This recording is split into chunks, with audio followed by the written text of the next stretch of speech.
So we had this brand, we had this very good brand that we thought was connecting with consumers, but it really wasn't moving the business. You know, we knew we had to do something else, and it had to be driven by the product. It had to be driven by the assortments. And localization was the answer. And so I was recalling my days as a buyer in Los Angeles, and when I was a buyer, I had 20 stores. That's all I supervised. Our company had 20 stores at Bullock's in Southern California. And so, but in all of those stores, 90% of them were in Southern California, from LA to San Diego, and we had, I think, 1 in Las Vegas and 2 in Arizona, and that was it.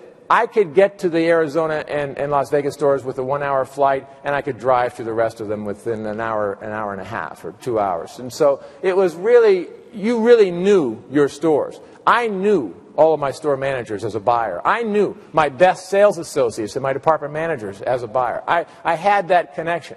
And when they wanted something done, they would just pick up the phone and call me, not on the cell phone, because we didn't have those.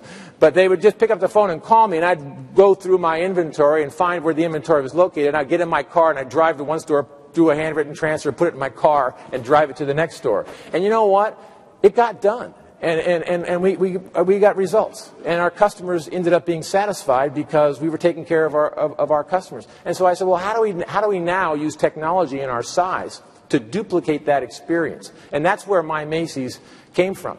Back of a napkin, just thinking this through, because I couldn't do that with a whole lot of people, because it was really intimidating and scary to a lot of people that we would actually consolidate from the historic traditional divisions that we once had. But now these divisions, including like the Bullock's divisions, they were all rolled up, and we had 7 different cities: San Francisco, Seattle, Miami, Atlanta, all these various cities. But these divisions, even though they were called Macy's, we're now buying and planning and marketing for 100 to 150 locations in 5 or 6 states. They no longer knew the store manager. They clearly didn't know the top sales associates. So they were buying for these stores that they really did not know.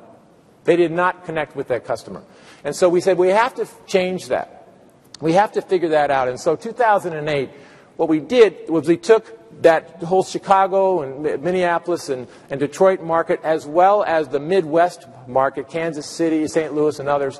We took 20 cities.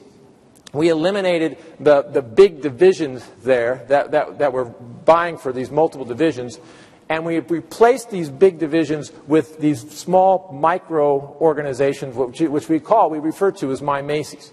And these are made up of between 20 and 27 individuals that were former buyers, former planning executives, former marketing executives, who now live in these 20 cities.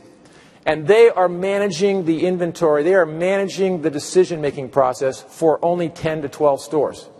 And they do know the store manager, and they do know the sales associates, and they know customers. So they're giving us the feedback. Stop sending us black jackets. We don't need black jackets, in Kansas, in June. This is what we need. We need, color. We need lightweight fabric. We need this. We need more traditional. We need to cover the arms. We need all these different, local ideas that you understand when you live in the community. And so that has been the revelation.